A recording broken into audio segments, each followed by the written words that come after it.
지난주에 우리가 약속의 때 4장 1절부터 5절까지 이렇게 약속의 때에 대해서 말씀을 나눴고요.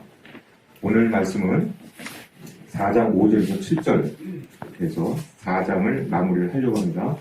자, 4장 5절에서 7절까지 같이 한번 읽어볼까요? 율법 아래에 있는 자들을 생명하시고 우리로 아들의 명분을 얻게 하려 하십니다. 너희가 아들임으로 하나님의 아들의 영을 우리 마음 가운데 보내사 아빠 아버지라 부르게 하셨느니라. 그러므로 내가 이후로는 종이 아니요 아들이니 아들이면 하나님으로 말미암아 유업을 받을 자니라. 성도님들 다 아시는 바와 같이 우리가 예수 그리스도를 영접한 순간부터 우리의 신분 변화가 일어납니다. 어떤 신분 변화가 일어납니까? 하나님의 아들이 되는 신분 변화를 얻게 돼요. 요한복음 1장 12절 말씀 보면 영접하는 자 곧 그이를 믿는 자들에게 하나님의 자녀가 되는 권세를 주셨으니 있습니다. 또한 오늘 4장 6절 말씀 보면 이런 말씀이죠. 너희가 아들이므로 하나님이 그 아들의 영을 우리 마음 가운데 보내사 아빠 아버지라 부르게 하셨다. 그러니까 성도님들이 하나님 아버지 이렇게 아버지라고 부를 수 있는 것은 우리 마음 가운데 아들의 영, 즉 성령을 보내주신 거기 때문이다라고 이렇게 갈라디아서는 얘기하고 있습니다. 그러니까 아무나 하나님을 갖다가 아버지라고 부를 수가 없다라는 거죠. 성령께서 우리가 하나님의 아들인 줄을 알게 하신다라는 거죠. 로마서 8장 15절 17절 말씀을 한번 보시면요. 너희는 다시 무서워하는 종의 영을 받지 않냐고 양자의 영을 받았으므로 우리가 아빠 아버지라고 부르짖느니라. 성령이 친히 우리의 영과 더불어 우리가 하나님의 자녀인 것을 증언하시나니. 자녀임은 또한 상속자, 곧 하나님의 상속자요 이렇게 나옵니다. 여기 양자라는 단어가 나오는데요. 양자. 양자라는 것이 여러분들 어떤 생각이 듭니까? 이 sonship, 영어로 얘기하면 sonship, 아들의 신분이다. 이런 단어를 쓰고 있거든요. 아들의 신분. 이게 양자예요. 보통 우리가 양자 그러면은 어떻습니까? 내 몸에서 태어나지 않은 자지만은 자녀로다가 택해서 우리가 자녀 삼는 것을 보통 양자라고 그러죠. 그래서 우리 한국 사회에서는 양자 그러면은 여러분들 유교 속에서는 좀 이렇게 안 좋죠. 양자로 어떻습니까? 어떤 뭐 눈치도 안 먹고 서러움 받고 그런 것을 연상할 수 있지만 여러분들 미국이나 이런 선진국 같은 데 보면은 양자나 자기가 친자식이나 차이가 있습니까? 없습니까? 없어요. 얘들 문화에서는. 유독 우리나라 문화에서만 꼭 친자식 이렇게 좀 구별해서 이렇게 여러분들이 생각하다 보니까 양자 그러면은 좀 다른 자식같이 이렇게 구별될지 모르겠지만 전혀 그렇지 않습니다. 그래서 이 양자라는 것은 친자식과 구별되지 않는다라는 것을 우리가 먼저 알아야 돼요. 그러니까 먼저 우리 중요한 것은 우리가 하나님의 아들이라는 거죠. 근데 여기서 아빠, 아버지라고 부르셨다 이렇게 얘기하고 있거든요. 제가 예수님을 제가 83년도에 믿었는데요. 결국엔 신앙생활을 쭉 이렇게 하다 보니까 가장 중요한 하나님께서 우리를 향한 가장 중요한 게 뭘 것 같아요? 여러분들의 관점과 이따가 말씀 나오겠습니다만 하나님의 관점이 틀리게 여태까지 살아오신 거거든요. 이것을 쉽게 여러분들이 이해할 수 있는 그런 포인트가 있습니다. 바로 그래서 우리에게 육신의 자녀를 주신 목적도 저는 하나님이 우리 자녀를 삼으신 그 목적과 같은 맥락이기 때문에 그걸 쉽게 이해할 수가 있어요. 여러분 어떻습니까? 여러분들 마음에 합한 자녀의 모습은 어떤 모습입니까? 자녀에게 뭘 원하십니까? 자녀에게 뭘 원하세요? 어떤 자녀가 가장 원하십니까? 나하고 친밀한 자녀를 원치 않습니까? 그렇잖아요?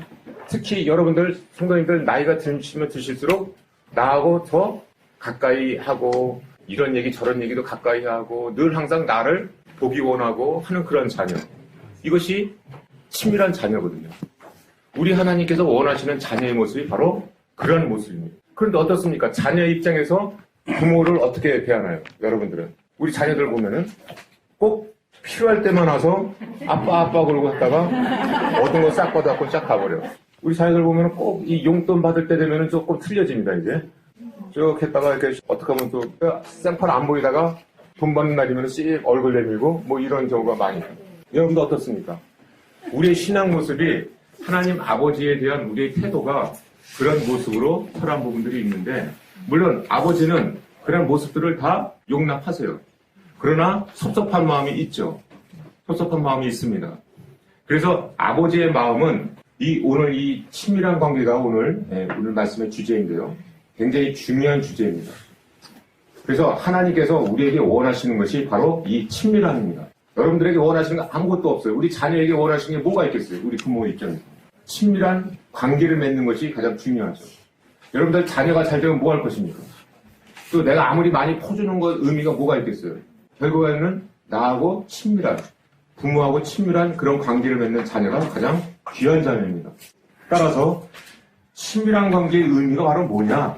이게 얼마나 중요한 부분이냐라는 것을 우리가 말씀을 통해서 몇 가지 보도록 하겠습니다. 그래서 아빠, 아버지라고 부르는 이 호칭은 아버지와 아들이 누리는 친밀감을 상징하고 있어요. 이 아빠라고 하는 부분은. 친밀함. 여러분 어떻습니까? 지금 하나님과 나와의 관계가 지금 친밀하십니까? 아멘. 친밀하신가요? 아니면은 좀 서먹한 관계인가요? 아니면 하나님을 대하는 관계가 여러분들이 어떤 목적을 얻기 위한 그러한 그 관계인가요? 아니면 나하고 어떤 그런 조건이 없이 그냥 하나님 그 자체가 친밀한 관계인가요? 우리가 대부분 그리스도인들이 자신의 목적을 얻기 위한 하나님과의 관계가 대부분이에요. 거의 다라고 보면 됩니다.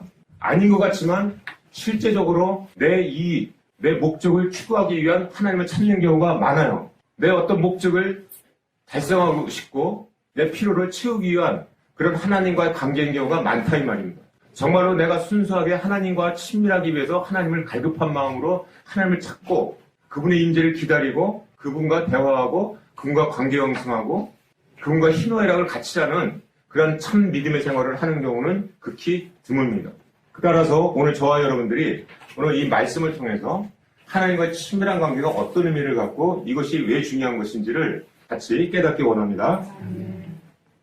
친밀한 관계는 얼마나 중요한 거 아니? 하나님께서 하시는 일을 알 뿐만 아니라 그분의 의사결정 과정에 함께하는 거예요.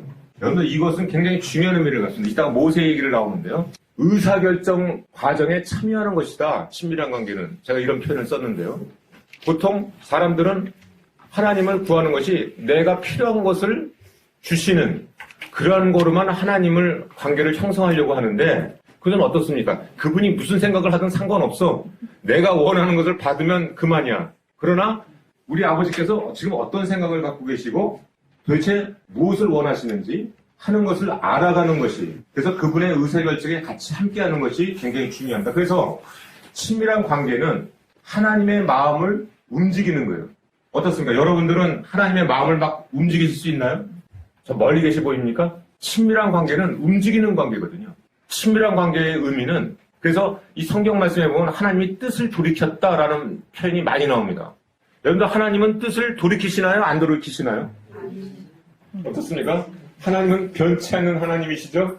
변치 않는 하나님이니까 하나님은 한번 딱 뜻을 정하시면은 뜻을 돌이키십니까? 안 돌이키십니까? 여러분들 하나님에 대해서 잘 모르시면은 하나님은 어떤 뜻을 정하시면은 변치 않는 하나님으로 여러분들 생각하실지 모르겠지만은 변치 않는 부분이 있어요. 어떤 부분입니까? 하나님의 성품하고 반하는 거는 변할 수가 없어요.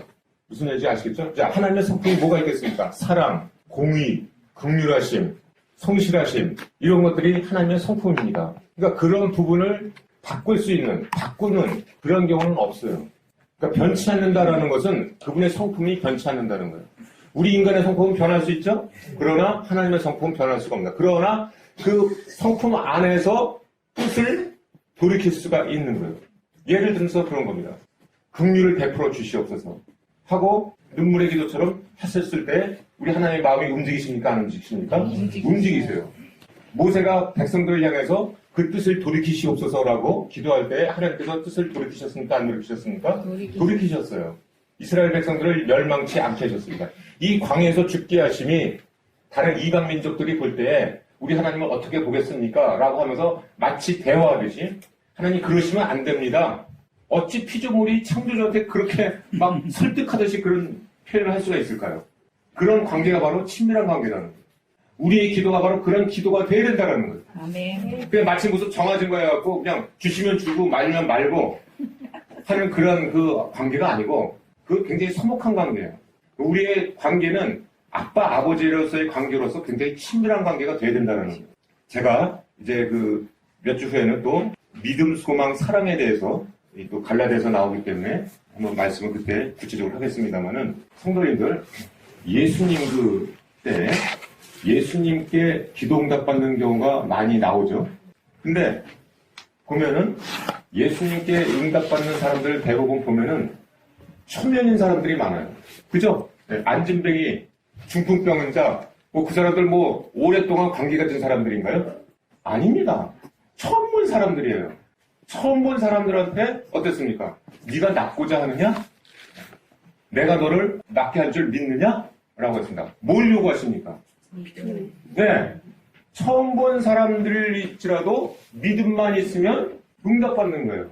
여러분들 응답받는다는 것은 하나님께 어떤 은혜를 받는다는 것은 믿음만 있으면 돼요. 처음 본 사람도 그래서 믿음만 있으면 은혜를 받았어요.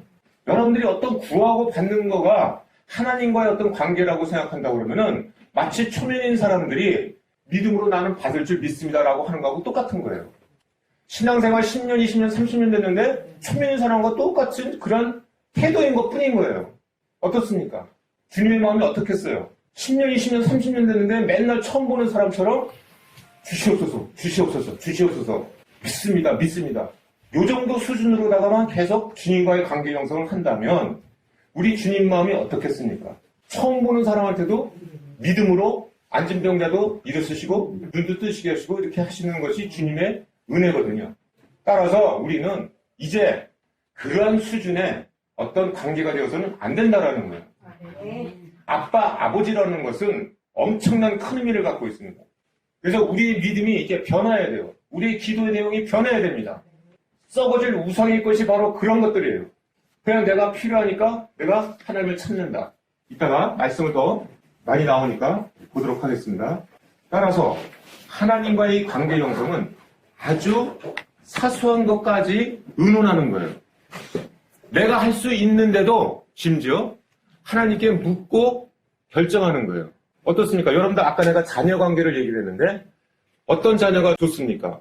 지가 알아서 다 해버려. 예를 들어서 아이고 우리 자녀는 아주 능력이 많아. 그래 네가 알아서 다 할 거야. 그 자녀가 좋습니까? 권사님? 아니면은 엄마 나 어떡하면 돼? 뭐 해가면서 수다 떨고 뭐 해갖고 계속 뭐 이렇게 의논하는 자녀가 이뻐요. 의논하는 자녀가 이쁩니다. 날마다 찾아와서 수다 떨고 의논하고 하는 자녀가 이쁩니다. 생판 찾아오지도 않고 얘는 뭐 알아서 잘 살아가나 보다. 이런 자녀는 어떻습니까? 모처럼 만나도 서먹해요. 우리 하나님이 우리를 왜 창조하셨습니까? 사귐이 있게 하기 위해서 창조하신 거예요. 만나시고 싶으셔서 창조하신 거예요. 근데 만나질 않아요. 의논하지도 않아요. 필요할 때만 찾아와요. 여러분들이 우리 자녀 모습을 봤을 때 여러분들이 실감나실 겁니다. 생판 안 찾아오다가 아쉬울 때만 찾아오는 자녀하고 뭐 있으나 없으나 늘 항상 안부 전화 묻고 찾아와서 수다 떨고 같이 있다가 같이 가는 그런 자녀가 우리 원하시는 하나님의 자녀의 모습이라는 거죠. 그런데 이것이 제가 이 사역을 한 목적도 사실은 여기에 있습니다. 저는 바라건대 저와 여러분들이 하나님과 매일매일 친밀해지시기를 원하고 있습니다. 아멘. 그래서 제가 이 사역을 합니다. 왜 그럴까요? 이 사역이 그 친밀함이 아버지께서 가장 원하시기 때문입니다. 아멘. 여러분들이 날마다 때마다 하나님을 만나러 오시는 그것이 하나님이 가장 기뻐하시거든요. 하나님이 여러분들에게 아무런 거 원하시지 않아요. 만나러 오는 거를 원하십니다. 여러분들이 만나지 않고 찾지 않고 하시면은 하나님이 굉장히 서운하신다는 거예요. 하나님을 알아가는 것은 단순히 알아가는 것이 아니고 지혜와 계시형을 통해서 점진적으로 알아가게 된다. 그래서 여러분들 친밀해지면은 어떤 수준까지 갈 수가 있냐면은 하나님을 굉장히 이해하는 폭이 넓어져요. 그 다음에 하나님께서 그분을 우리에게 분명하게 보여주십니다. 그래서 어떤 지경까지 있냐면요. 기도하지 않아도요. 난 이건 하나님께서 응답해 주신다. 라는 그런 확신이 막 밀려와요. 여러분들 그런 경험 하신 적 있으시죠? 친밀한 관계가 있으면요. 하나님의 깊은 것까지 내가 알아갈 수가 있어요. 알아가는 과정이 그만큼 친밀해지면 친밀해질수록 그분의 뜻을 알아갑니다. 이게 하나님의 깊으신 뜻인지 아닌지도 알게 되고요. 내가 이런 길을 갈 때 우리 아버지께서 어떻게 나와 함께 하시는지를 내가 알아가게 됩니다. 이 알아간다는 게 굉장히 중요해요. 그래서 하나님의 뜻을 알아갈 수 있는 것은 제가 4가지를 정리해봤어요. 하나는 친밀한 관계를 통해서 알아갈 수가 있어요. 그 다음에 성경에 대한 우리 지식을 통해서 알아갈 수가 있고요. 성령님의 인도하심, 깨달으심으로 알아갈 수가 있고요. 마지막으로 교회 안에서 역사는 성도들의 성령의 은사를 통해서 하나님의 뜻을 알아갈 수가 있다는. 그러니까 여러분들이 하나님을 잘 알아가셔야 되는데 그 중에 가장 중요한 부분이 하나님과 친밀한 관계를 통해서 알아가는 거예요. 그래서 정말로 아까도 얘기했지만은 굉장히 수다 떨고 아주 그냥 사소한 것까지도 하나님과 막 의사소통할 수 있는 그러한 관계가 되어야 됩니다. 그런데 이 친밀한 관계를 이루기 위해서는 하나님의 관점과 우리의 관점의 차이가 극복이 되어야 돼요. 그럼 우리 인간의 관점은 어디에 있을까요? 관계에 있을까요? 무엇을 얻는 것에 있을까요? 얻는 것에 있습니다. 빌립보서 4장 19절 말씀을 잠깐 볼게요. 우리들의 God, 신이 누구인지를 성경에서 얘기해주고 있어요. 죄송합니다. 3장 19절이에요. 자, 읽어보겠습니다. 그들의 마침은 멸망이요 그들의 신은 배요 그들의 영광은 그들의 기쁨으로 되고 땅의 일을 생각하는 자라. 누가 그들의 신, God 아시겠어요? 그들의 하나님 이런 얘기예요. 그들의 하나님은 배를 채우는 하나님이다. 배다, 스토막. 그들이 누구냐면은 그러니까 십자가의 원수들은 누구냐? 이방 신을 우상을 섬기는 신인. 예? 아시겠어요? 우상의 신을 섬기는 자들은 누구냐? 성경에서 어떻게 얘기하고 있냐면 우상의 신이라는 것이 그들이 섬기는 신. 이것은 누구냐? 내 배를 채우는 게 신이다라는 거예요. 성경은 그렇게 얘기하고 있습니다. 그래서 성경 말씀에 썩어질 우상으로 전락시킨다라는 표현이 있어요. 하나님을 이 썩어질 우상으로 전락시킨다. 무슨 얘기인 거 아니? 이 우상이 왜 태어났습니까? 우상은 우리의 배를 채우기 위해서 생겨난 신이에요. 우리 인간이 만든 신입니다. 왜 만들었을까요? 우리의 배를 채우기 위해서 만들었다라는 거예요. 그들의 신은 배다라고 했어요. 그래서 이 우상, 이 신은, 배를 위한 신은 곧 멸망으로 가는 길이다. 데스티네이션, 그들의 데스티네이션, 종착지는 어디냐? 멸망이다라고 얘기하고 있어요. 그러니까 우리 인간들의 관점은 먹고 사는 육의 양식의 문제예요.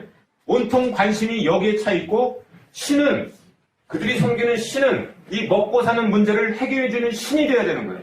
여러분들이 하나님을 섬기는 목적도 내 삶을 풍요롭게 해주기 위한 그런 신으로 여긴다면 그것은 우상의 신이라는 거예요. 썩어질 우상으로 전락시킨다라는 거예요. 그러나 하나님의 관점은 어떻습니까? 우리가 세상에서 거룩해지고 하나님과 깊은 관계를 이루며 순종하며 살기를 원하시는 거예요. 이 배 채우는 거는 우리 하나님도 아실까요? 모르실까요? 아시는. 근데 인간들의 관점은 포커싱이 어디에 두냐면 우리의 배예요. 배 채우는 거. 그 배 채우는 거에 우리 신이 나를 도와주는 존재로 되어야 되는 거예요. 그래서 내 배 채우기 위해서 하나님이 필요한 것이고 내 배를 채우기 위해서 하나님을 찾는 거예요. 그러나 우리 하나님의 관점은 그게 아닙니다. 우리가 거룩하게 돼서 우리 하나님과 관계를 맺는 것을 우리 하나님은 원하고 계십니다. 그러니까 이 관점 차이가 극복되지 않으면 저와 여러분들이 절대로 하나님과 친밀한 관계를 이룰 수가 없다라는 거예요. 맨날 서먹서먹하다가 필요하면 찾고 필요하면 아버지 그리고 찾아오는 자녀하고 똑같다라는 거예요. 그리고 필요한 거 얻으면 다시 쭉 가버려갖고 1년 2년 안 보였다가 또 아시면 또 와서 아버지 그리고 찾고 배 채우는 신. 이렇게 빌립보서 3장 19절은 말씀을 하고 있습니다. 즉 인간의 탐욕이 종교적으로 표출된 것이 우상이다라는 거예요. 하나님은 우리에게 모든 것을 주시는 분이신 줄 믿으시기 바랍니다. 네. 여러분들 어떻습니까? 아까 내가 자꾸만 자녀 비유를 하는데요. 여러분들 자녀가 찾아오든 안 찾아오든 부모 입장에서 좋은 거 주십니까? 안 주십니까? 주시는 겁니다. 여러분들 찾는 목적이 틀려져야 되는 거예요. 여러분들 구하지 않더라도 우리 아버지께서는 자녀이기 때문에 여러분들이 자녀가 막 애걸복걸 한다고 해서 주고 애걸복걸 안 하면 안 주십니까? 아니잖아요. 우리 인간의 자녀도 그렇게 하는데 하물며 우리 하나님께서 여러분들에게 필요한 것을 안 채워주실 것으로 여기십니까? 왜 하나님을 그렇게 필요한 것만 찾는 그런 분으로 여기십니까? 왜 썩어질 우상으로 자꾸만 우리 하나님을 그렇게 여기시고 계세요? 우리 하나님은 만나고 싶으시다라는 거예요. 여러분들에게 좋은 걸 주시는 거는 기본적인 겁니다. 부모로서. 찾아오지 않더라도 좋은 거 주시는 게 우리 부모의 마음이에요. 뭘 그렇게 이 배를 위해서 이렇게 찾고 계십니까? 뭔 기도 제목에 맨날 이렇게 배 채우는 거로만 기도를 하고 계십니까? 우리 하나님과 가까워지고 그분의 뜻을 알아가게 되고 친밀해지고 작은 것까지 의논하고 사귀고 친밀해지고 우리 자녀 그래서 아빠 아버지라고 부르었다는 그 영이 성령의 영이 계속적으로 하나님과 가까우게 하기를 원하고 계십니다. 그래서 요한복음 15장 14절 15절 말씀 보면 너희들은 더 이상 종이 아니다 그랬습니다. 종은 왜 그렇습니까? 주인은 하는 일을 알지 못하기 때문이에요. 신이 어떤 생각을 하든 간에 내 필요만 치우면 된다고 그러면은 친구가 뭐 필요하면 아들이 왜 필요합니까? 주고받는 사이라면. 그렇지 않습니까? 왜 하나님께서 우리를 아들이라고 여기고 너희를 친구라고 하겠습니까? 그냥 give and take, 주고받는 사이라면요. 이런 관계가 필요 없는 거예요. 그러나 우리를 아들이라 부르시고 친구라 부르시는 이유는 우리에게 모든 것을 알게 하시기를 원하시고 가까워지기를 원하시는 겁니다. 예를 들어서 어떤 부모님이 자녀에게 전화를 해요. 얘야, 내려와서 쌀하고 김치 좀 갖고 가. 엄마가 김치 담궜어. 김치 주는 게 목적입니까? 목적이 뭐예요? 얼굴 보고 싶은 거 아니겠어요? 하도 안겨 내려오니까 야, 너 좋아하는 뭐 이렇게 담갔어. 이거 갖고 가. 장 담궜으니까 그거 갖고 가. 그러면 알았어 엄마. 그래서 쩔쩔쩔쩔 그때요. 여러분들 우리 하나님께서 주시는 목적도 사실은 뭐겠습니까? 김치 주는 게 목적이겠습니까? 여기다 김치 박는 게 그 목적이에요? 아닙니다. 여러분들이 우리 하나님이 그렇게 은혜를 주시는 목적도 우리 하나님을 알고 기뻐하시고 감사해하고 그걸 원하시는 거죠. 여러분들 그럼 김치 받고 그냥 뾰로록 또 가고 안 만날 겁니까? 우리 하나님이 그런 목적으로 주시는 것도 주시는 거예요. 아까도 말씀드렸지만 우리 예수님께서 처음 보는 초면자들한테 너 믿느냐? 내가 나을 줄 믿느냐? 예, 나는 믿습니다. 그 믿음 하나로 다 은혜를 베푸세요. 초면이라도. 근데 우리는 신앙생활 30년, 40년 돼도 맨날 처음 보는 사람처럼 난 믿습니다. 주실 믿습니다. 우리 중풍병 환자, 안진뱅이, 소경 다 처음 보는 사람들한테 그 믿음 하나로 다 은혜를 베푸셨어요.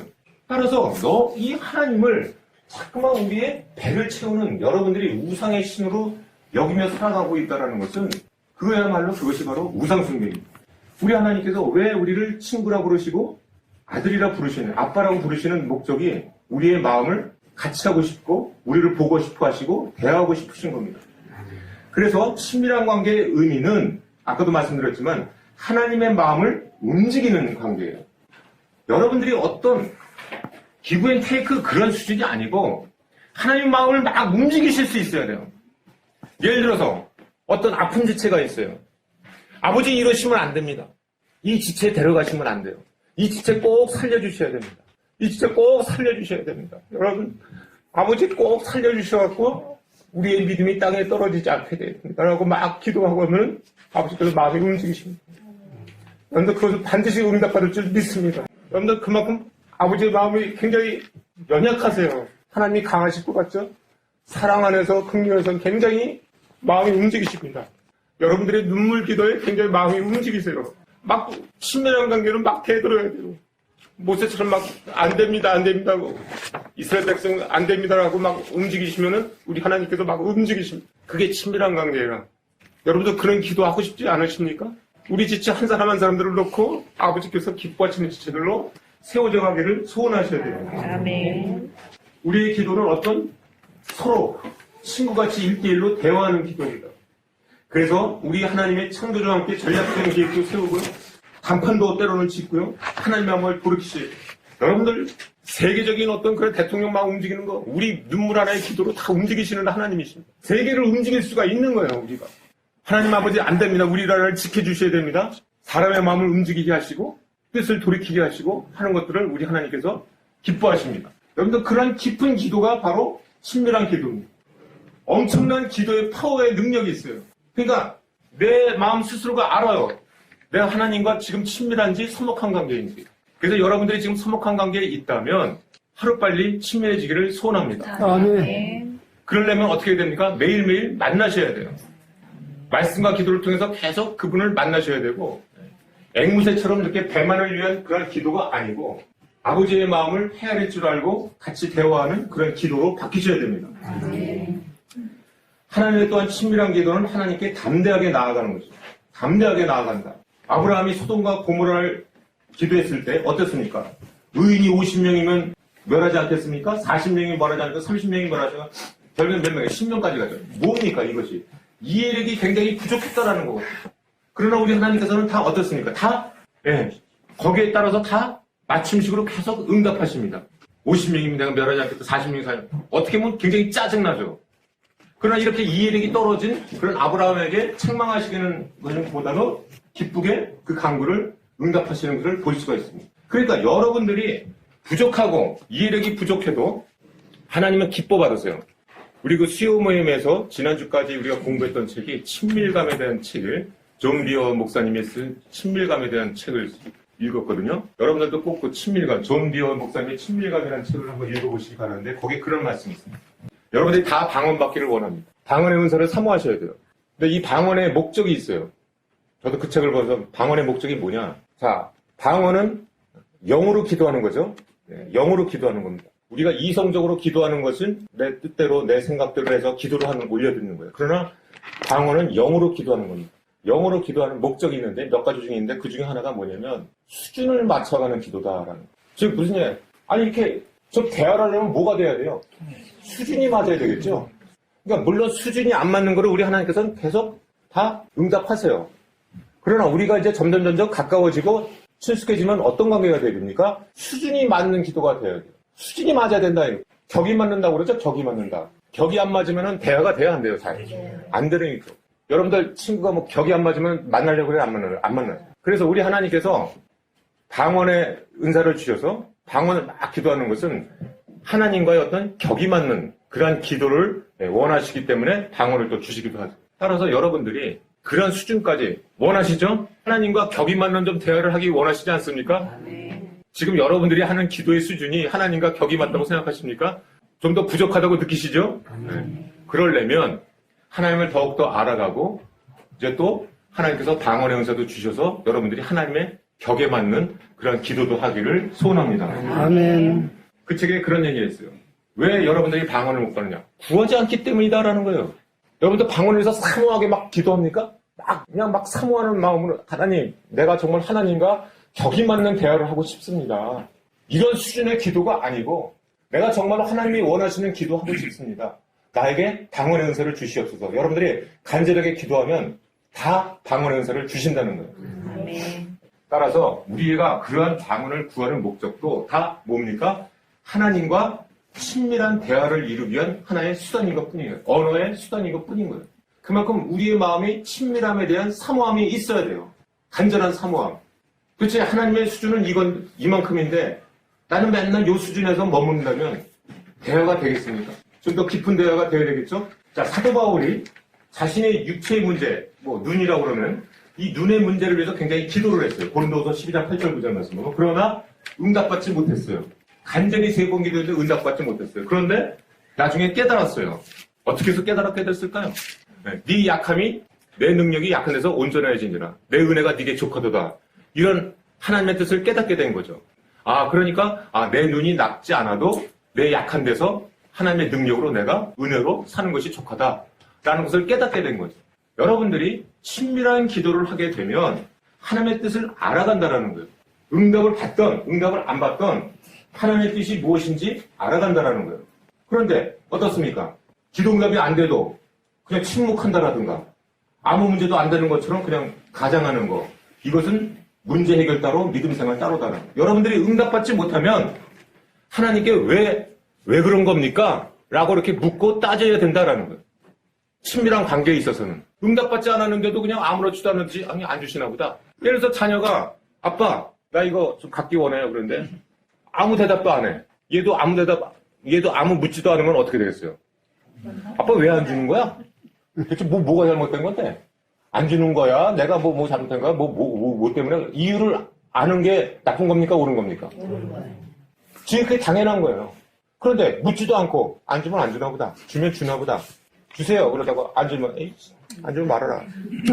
이거는 친밀한 관계가 아니라는 거예요. 그래서 하나님과의 친밀한 관계는 여러분들이 응답받지 못하는 것이 있다면 하나님께 계속 간구하면 하나님의 뜻을 알아가게 된다라는 거죠. 하나님 뜻이 이런 뜻이 있구나라는 거죠. 그러니까 여러분들의 궁금증이 풀어가져야 돼요. 이 친밀한 관계를 통해서는. 이런 의문이 쌓여지게 되면 여러분들이 친밀해질 수가 없는 겁니다. 계속 서먹한 관계가 되고 우리의 가면을 벗어야 됩니다. 하나님 앞에서는 가정을 떨면 안 돼요. 떨 필요도 없는 것이고 아빠, 아버지와의 관계에 있어서는 솔직하게 모든 것들을 다 의문이 있는 것은 의문이 있게끔 묻고 그 해답을 구해야 됩니다. 또 세 번째, 하나님과의 친밀한 관계는 하나님의 성품과 뜻을 알아가는 거예요. 여러분들이 처음 만났을 때 어떻습니까? 그 사람에 대해서 알아가려고 하죠. 사람의 성격은 어떤지, 인격은 어떤지 알아갑니다. 성질이 급한 건지, 인내심이 있는지, 공정한지, 이기적인 사람인지 이런 것을 알아가야 관계를 지속할 수가 있는 거죠. 일단 그래서 그 사람의 성품을 알게 되면 친숙한 관계로 접어들게 됩니다. 아, 저 사람은 참 신실한 사람이야, 성실한 사람이야, 사랑이 많은 사람이야. 이렇게 되면 어떻게 되겠습니까? 그 사람을 깊게 사귀게 되는 겁니다. 그러니까 먼저 여러분들이 깊게 사귀려면 하나님의 성품을 잘 아셔야 돼요. 얼마나 하나님께서 사랑이 많으신 분인지, 얼마나 긍휼이 많으신 분인지, 얼마나 죄를 싫어하시는지, 얼마나 죄를 미워하시는지, 그것을 아시면 아실수록 하나님의 뜻에 우리는 지극히 자연스럽게 순종해 나갈 수가 있어요. 여러분들이 하나님이 그런 부분 성품을 모르기 때문에 쉽게 죄짓는 겁니다. 쉽게 불순종하는 거예요. 여러분들이 얼마나 하나님께서 죄를 미워하시는가라는 성품을 정말로 안다면 여러분들이 죄 하나를 짓는 거에 대해서 굉장히 민감해질 수밖에 없는 거예요. 친밀한 관계에 있을수록 그렇게 되는 겁니다. 근데 잘 모르니까 그냥 자기 옳은 소견대로 생각해서 뭐 아무 문제도 없겠지, 뭐 이 정도는 괜찮지 않아? 이렇게 여기고 사는 거예요. 그 다음에 하나님과의 친밀한 관계는 하나님의 일에 주도적으로 깊이 참여하는 것이다. 그래서 출애굽기 33장 11절 말씀을 잠깐 보시면요. 여러분들이 어떤 관계까지 돼야 되냐면은 이 모세하고 하나님과의 관계가 이런 말씀이 있습니다. 사람이 자기의 친구와 이야기한 같이 여호와께서는 모세와 대면하여 말씀하시며 이렇게 얘기했습니다. 누구하고 이야기한 같이요? 친구하고 이야기한 같이. 자, 그러면 성도님들, 하나님과 모세와의 관계와 하나님과 지금 여러분들의 관계와 누가 더 가까운 건가요? 모세가 굉장히 가깝겠죠, 당연히. 여러분들 그렇게 여기십니까? 여러분들 모세가 하나님을 갖다가 아빠라고 불렀습니까? 아니요. 여호와 하나님입니다. 여호와 하나님. 구약에 있는 모든 사람들은 여호와 하나님이에요. 여호와 하나님. 무슨 친구와 대면한 같이야. 친구와 대면. 굉장히 두렵고 떨린 하나님이십니다. 그러나 우리는 어떻습니까? 성령, 아빠의 영을 주신 이 성령께서 우리를 어떻게 하신다고요? 아빠라고 하십니다. 그 다음에 우리를 친구라고 그러신다고요. 주님께서. 이 구약의 어디를 봐도요? 모세의 한마디로 유일하게 친구를 대면한 같이 이렇게 얘기하셨다, 이렇게 얘기하고 계시거든요. 그러니까 저와 여러분들은 지금 모세는 따라올 수도 없는 그런 신분 변화가 일어난 거예요, 저희가. 예수 그리스도 안에서. 할렐루야. 아멘. 그러니까 너희를 지금 친구로 한다. 지금 친구를 대면한 같이 한다는 것이 모세입니다. 엄청난 사건이에요. 우리 여호와 하나님께서 친구처럼 얘기하는 사람이 어디 있어요? 그러나 지금 우리는 어떻습니까? 성령 안에서 우리는 전부 다 아빠, 아버지라고 부르고 친구라고 불리고 가까이 하기를 원하신다. 아멘. 할렐루야. 그러니까 여러분들이 무슨 모세나 다윗 이런 사람들 뭐 대단한 믿음에서 아니에요. 우리는 지금 모세보다도 다윗보다도 더한 신분 변화가 일어난 자들입니다. 그걸 모르고 있다라는 거예요. 그 혜택을 누리지도 못하고 영접하느라 그 이름 맨날 자녀가 되는 권세를 주셨는데 이게 권세예요, 권세. 그냥 아무나 그냥 호칭 그냥 아니 너는 아들인 그냥 호칭만 주신 게 아니에요. 우리의 신분이고 우리의 지위고 나중에는 우리의 상속까지도 받는 그런 실질적인 그런 양자, 선십, 그런 양자의 특권을 얻은 우리의 신분 변화입니다. 호칭만 너는 아들이야 이렇게 여기 그게 아니에요. 우리의 신분도 변화됐고 우리의 지위도 아들이고요. 예수 그리스도의 아들이시죠? 그런 아들의 신분지를 되신 거예요. 그분은 맏아들이에요. 첫 아들이시고 우리는 그 다음 아들이에요. 첫째 아들하고 둘째 아들하고 뭐 차별이 있습니까? 없습니다. 없습니다. 예수 그리스도 안에서 우리는 한 형제요 자매예요. 그렇게 여기신다라는 거지. 우리 하나님께서. 자녀입니다. 자녀. 상속받는 자녀예요. 그러니까 이름만 무늬만 자녀가 아니라는 거예요. 친구를 대면한 같이 이렇게 했다는 것이 이게 얼마나 큰 이 구약에서의 그 표현인데 지금 우리를 친구라 여기시고 친구라 부르시고 하나님의 뜻을 알게 하시고 근데 우리는 뭐예요? 찾지도 않고 만나지도 않고 사모하지도 않고 그죠? 이 배 채우는 신 우상이 되니까요. 필요할 때만 만나고 필요 없으면 싹 안 보이고 또 아시면 또 시익 얼굴 내밀었다가 구하면 또 시익 없어지고 만약에 여러분들이 구약의 시대처럼 어떤 선지자나 어떤 그런 사람들을 통해서 여러분들이 만날 수 있다면 여러분들이 어떻게 되겠어요? 예를 들어서 그런 겁니다. 이스라엘 백성들이 시내산 밑에서 자, 못 만났어요. 그리고 모세를 통해서만 이렇게 하나님의 뜻을 전했어요. 그랬더니 어떻게 됩니까? 만나지 못하니까. 이스라엘 백성들 저 시내산 밑에서 무슨 짓거리 했어요? 우상 만들었어요. 여러분들이 하나님을 직접 대면하지 못하고 하나님과 가까워지지 못하면 다 우상의 신으로 만들어지게 돼요. 우상을 섬기게 돼 있는 거예요. 엉뚱한 짓거리 하는 거예요. 엉뚱한 짓거리. 인간은 생각해요.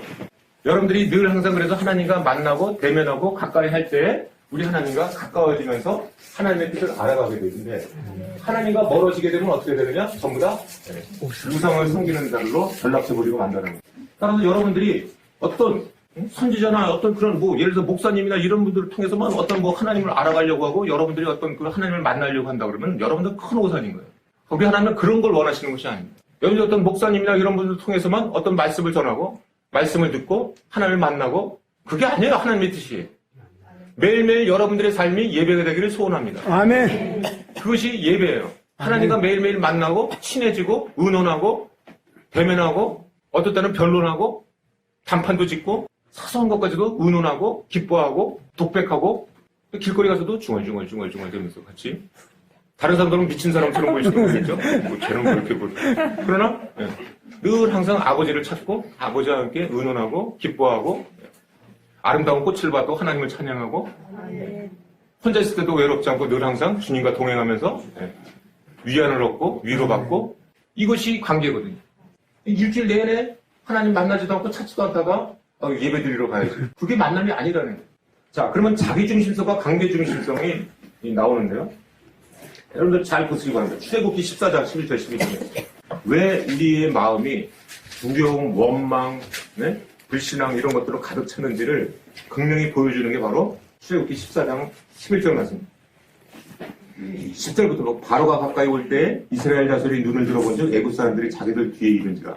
이스라엘 자손이 심히 두려워 여호와께 부르짖고 그들이 모세에게 이르되 애굽에 매장지가 없어서 당신이 우리를 이끌어내요. 이 광야에서 죽게 하느냐? 어찌하여 당신이 우리를 애굽에서 이끌어 우리에게 이같이 하느냐? 우리가 애굽에서 당신에게 이른 말이 이것이 아니냐? 이르기를 우리를 내버려더라. 우리가 애굽 사람을 사는 것이죠. 전부 다 우리 나 이렇게 해요.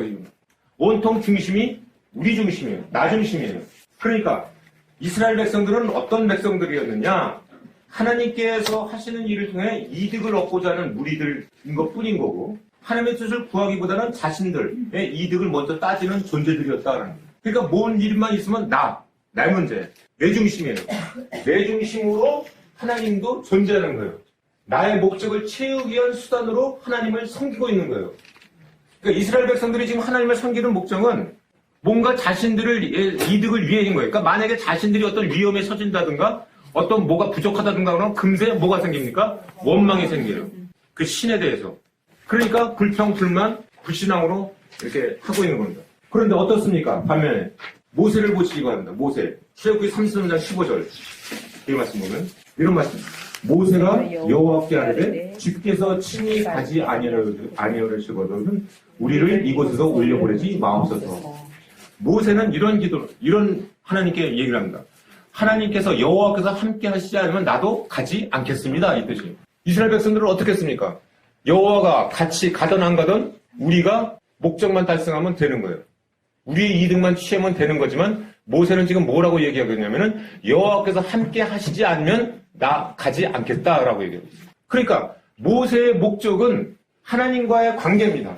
내가 아무리 풍요한 땅에 지금 있다고 해도 풍요한 땅에 들어간다고 해도 하나님께서 함께 하시지 않는다면 나 가지 않겠다 이렇게 얘기하고 있는 거예요.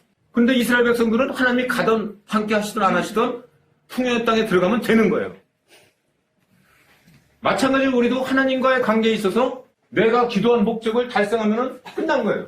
하나님이 나와 함께 하시든 안 하시든 상관없는 거예요. 내 기도 응답받았다. 모세는 내가 어떤 형편에 있든가 그게 중요한 것이 아니고 하나님이 함께 하시지 않으면 안 된다라고 지금 얘기하고 있는 겁니다. 완전히 관계 중심이냐 자기 중심이냐가 완전히 극명하게 보여지는 겁니다. 그렇기 때문에 모세에게 친구처럼 대면하시고 하나님의 마음을 여시고 모세에게 보여주고 그렇게 다 한 겁니다. 이스라엘 백성들은 뭐예요? 그냥 간접적으로 듣고 답답한 거죠. 그러니까 신앙생활이 굉장히 답답한 겁니다. 남 얘기나 듣고 그런가 보다 하다가 또 그냥 답답하면 또 원망하고 하나님이 먼 거 계신 것 같고 당연히 멀죠. 아브라함에게도 하나님께서는 모든 마음을 보여주셨다 이렇게 얘기해요. 창세기 18장 17절 말씀 보면은 18장 17절에 이런 말씀. 여호와께서 이르시되 내가 하려는 것을 아브라함에게 숨기겠느냐 이런 얘기예요. 그러니까 저와 여러분들은 지금 더욱더 엄청난 아브라함이나 모세보다 더 엄청난 신분 변화인 자들이거든요. 하나님께서 우리에게 숨기시겠습니까? 아브라함에게도 숨기시지 않고 모세에게도 친구하고 대면한 같이 하셨다는 그런 하나님께서 우리에게 그 뜻을 보여주시고 그분을 알아가게 하시지 않겠느냐라는 거예요. 이 말씀 통해서. 야고보서 4장 8절 말씀 보면은 하나님을 가까이 해라. 그러면 너희를 가까이 하시리라 이런 말씀이 있어요. 그러니까 내가 하나님을 가까이 가게 되면 우리 하나님은 더 가까이 하신다라는 거예요. 인격지신 하나님께서 내가 멀리하면 우리 하나님도 가까이 할 수가 없는 것이고 내가 가까이 하면 하나님께서 가까이 하시겠다 이렇게. 그래서 마지막으로 그러면 우리가 이 친밀한 관계의 형성에 대한 갈망함이 있어야 된다라는 거예요. 자, 갈망, 갈급함. 이것은 쉬운 말로 얘기하면 배고픔이에요. 여러분들 배고프시죠? 지금 식사 다 하고 해서 지금은 배부르시겠네요. 지금 배부르시면은 지금 예를 들어서 여러분들이 이 소그룹 분들이 언제 뷔페에 갑시다라고 만약 했을 때 몇 시로 잡을까요?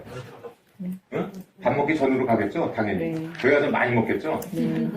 지금 점심 먹고 뷔페 갑시다 그러면 갈 사람 있겠어요? 네. 왜 그럴까요? 이미 배불렀기 때문에. 여러분들이 이 갈망한 갈급함이라는 단어가 많이 나오고 있는데 여러분들이 배가 갈망하지 않고 갈급하지 않으면은 어떻게 되겠습니까? 찾겠어요? 안 찾겠습니까? 안 찾습니다. 자, 그러니까 이런 뜻이에요. 두 가지를 얘기하겠는데 하나는 내 배가 세상적인 것들로 꽉 차 있으면은 세상적인 것들로 배불름을 느끼고 있다면 하나님을 찾을까요? 안 찾을까요? 안 찾아요. 안 찾습니다. 배고프지 않는데 왜 찾아요? 그런데 거꾸로 내가 막 영적으로 배고픔이 있으면은 어떻게 되겠어요? 갈급하게 찾겠죠. 그 원리입니다. 그 원리. 자, 그러면 여러분들이 뭐로 배가 채워져 있느냐라는 거예요.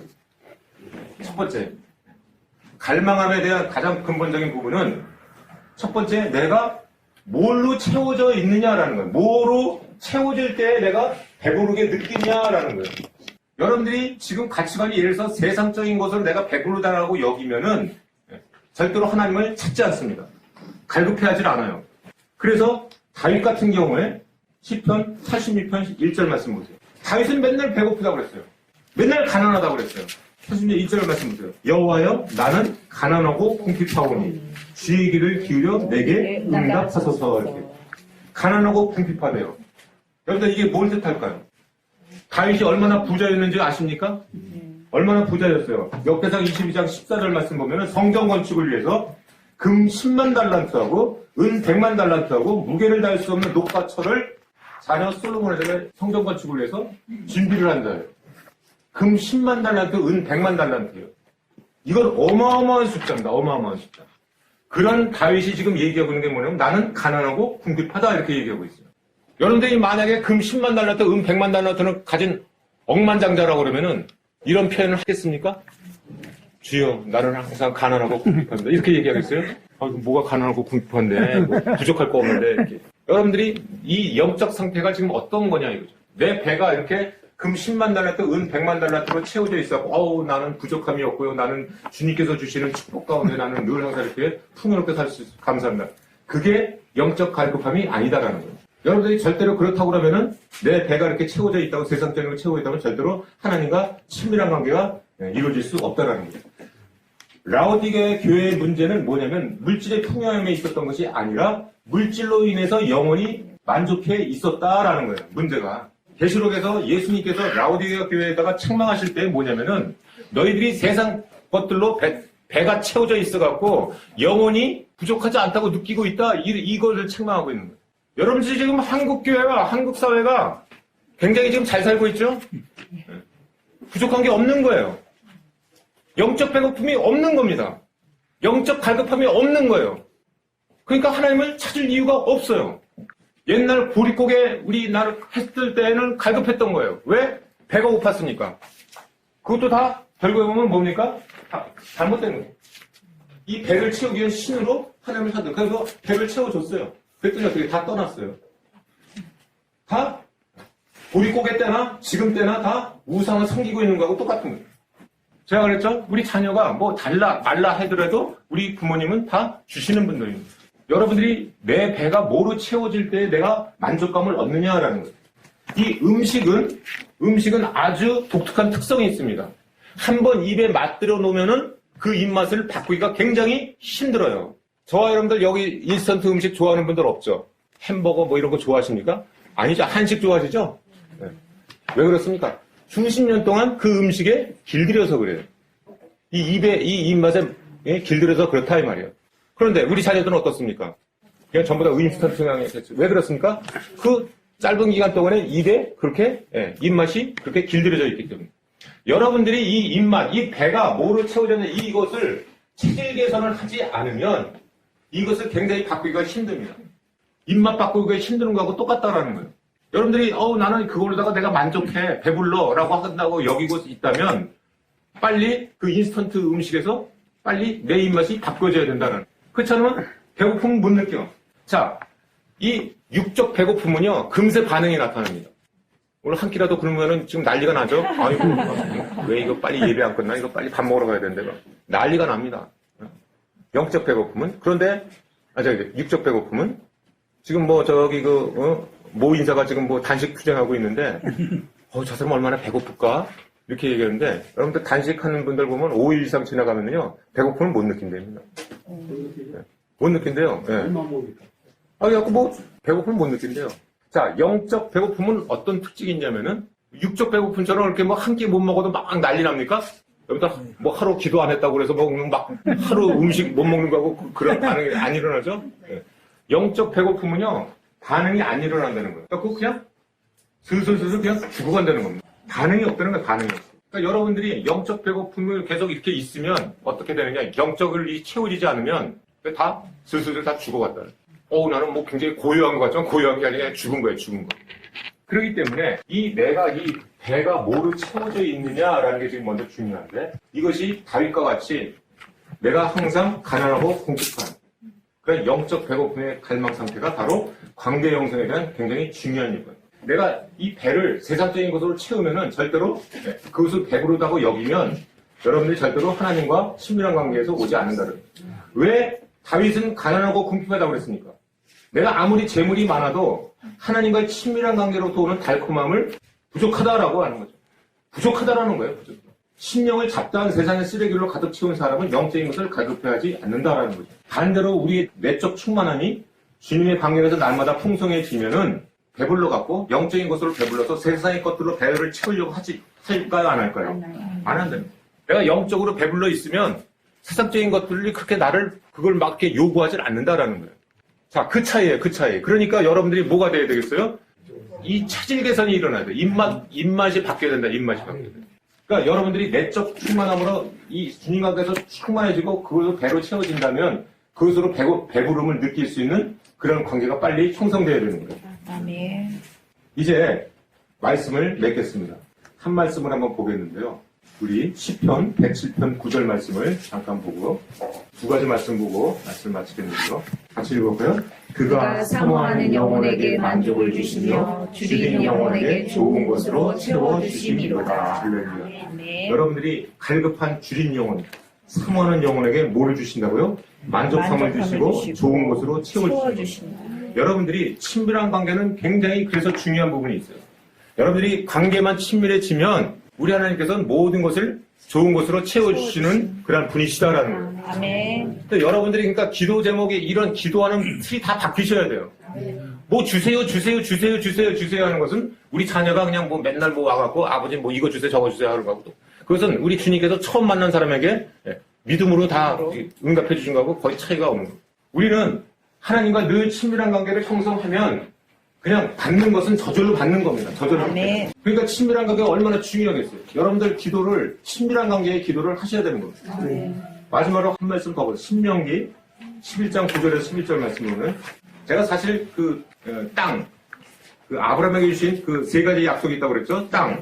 이 부분을 제가 할 때 이 말씀을 좀 놓친 것 같은데요. 이 말씀을. 9절 말씀 보니까 또 여호와께서 너희의 조상들에게 맹세하여 그들과 그들의 후손에게 주리라고 하신 땅 곧 젖과 꿀이 흐르는 땅은 어떤 땅이냐? 너희의 날이 장구할 텐데 네가 들어가 차지하려 하는 땅은 네가 나온 애굽 땅과 같지 아니하니 거기에서는 너희가 파종한 후에 발로 물대기를 채소밭에 된것 같이 하였거니와 너희가 건너가서 차지할 땅은 산과 골짜기에 젖어서 하늘에서 내리는 비를 흡수하는 땅이요 네 하나님 여호와께서 돌보아 주시는 땅이라 연초부터 연말까지 네 하나님 여호와의 눈이 항상 그 위에 있느니라. 이게 무슨 얘기입니까? 애굽 땅이 있고 너가 들어가는 약속의 땅, 젖과 뿌리는 땅이 있는데 애굽 땅은 물이 넉넉해. 그래서 발로 물을 댄다라는 것이 뭐예요? 여러분들 저기 봤습니까? 이 수로, 이 발로다가 물 이렇게 하면은 이게 물이 그 수로가 잘 돼 있어갖고, 그러니까 나일강이 철철철철 넘쳐 흘러. 그러니까 애굽 땅은 늘 항상 물이 넉넉한 땅이에요. 그러니까 부족함이 없어. 그러니까 여러분들이 젖과 뿌리 흐르는 땅이다 그러면 뭐 이 나일강처럼 이렇게 옆에다 꽉 쌓아놓고 이만큼 하나님께서 주시는 복은 이만큼 옆에다 쌓아놓고 평생 내가 그거 뜯어먹으면서 사는 것이 복이라고 생각하는데 그렇지 않다라는 거예요. 여러분들에게 주신 젖과 꿀이 흐르는 땅은 어떤 땅이냐? 애굽 땅과 같지 않고 너희들이 발로 물대기한 같이 그런 땅, 그런 그것이 아니고 어떻다는 거예요? 여호와께서 늘 항상 돌봐 주시는 땅이다. 하늘에서 비가 내려야지만이 먹을 수 있는 땅이다. 연초에서 연말까지. 아시겠어요? 1년 365일 24시간 네 하나님 여호와의 눈이 항상 그 위에 있어야지만이 있는 땅이다라고 얘기하고 있어요. 그러니까 우리 하나님이 주시는 젖과 꿀이 흐르는 땅, 복은 뭐냐? 늘 항상 1년 365일 연초부터 연말까지 함께하는 그런 복이다라는 거예요. 그냥 나일강처럼 옆에 이만큼 쌓아놓고 이제 하나님 없어도 우리 살 수 있나 보다 이런 것이 하나님이 젖과 꿀이 흐르는 땅이 아니고 늘 항상 하나님과 함께 하나님께서 은혜로 주시는 그러한 것을 통해서 우리가 살아가는 그런 자들이다라는 것이죠. 그것이 바로 복된 자들이다라는 거죠. 하나님이 주신 복이다라는 거죠. 따라서 오늘 시편 107편 9절 말씀과 오늘 이 말씀을 통해서 우리가 정말 하나님을 늘 항상 갈망하고 다윗과 같이 내 영적 상태가 늘 항상 갈급해하는 그런 심령 가운데 하나님과 친밀한 관계를 이루게 되면 우리 하나님께서 모든 것을 풍족하게 해주실 믿습니다. 중요한 것은 관계지 우리가 어떤 배를 위한 신으로 하나님이 존재하시는 것이 아니다라는 거예요. 이 배를 채우는 것은 지극히 그냥 그것 하나의 부수인 것이고 우리 하나님은 우리를 아들로 여기시고 친구로 여기시고 늘 항상 만나시기를 원하십니다. 오늘 저와 여러분들이 이 중요한 말씀을 통해서 정말로 이제 우리 하나님과의 관계가 회복되기 원합니다. 이런 갈급함이 있으셔야 돼요. 이제 우리의 기도의 제목의 모든 틀이 다 바뀌셔야 됩니다. 뭐 주세요 하는 그런 배를 채우기 위한 그런 신이 아니라는 거예요. 빌립보서 3장 19절 말씀같이 우리는 늘 하나님을 만나고 하나님과 함께 대화하고 하나님의 일에 주도적으로 참여하고 하나님의 성품을 알아가고 그렇게 해서 하나님과 더욱더 깊은 관계를 이루는 것이 하나님이 우리에게 원하시는 목적인 줄 믿습니다. 아멘.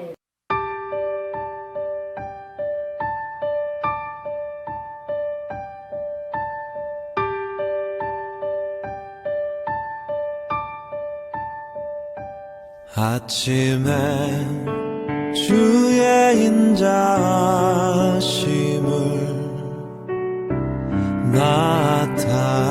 나타내시며 밤마다 주의 성실하심을 베품이 좋으나이다. 여호와께 감사하며 주의 이름을 찬양 여호와께 감사하며 주의 이름을 찬양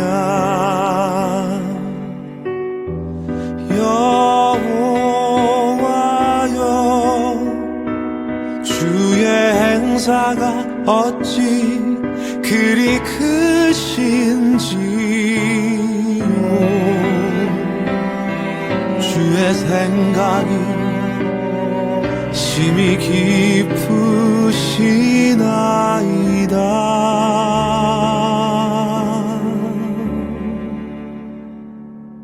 아침에 주의 인자하심을 나타내시며 밤마다 성실하심을 베품이 좋은 아이다.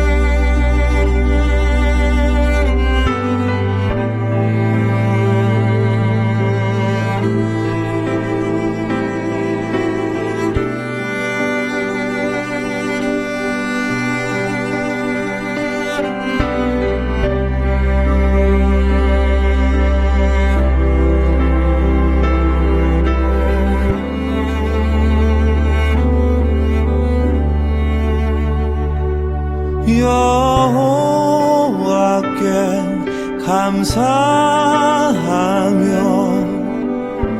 주의 이름을 찬양.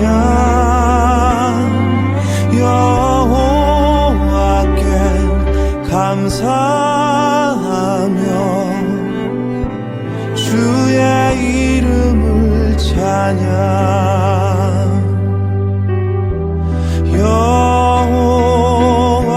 여호와여 주의 행사가 어찌 그리 크신지요. 주의 생각이 심히 깊으시나이다.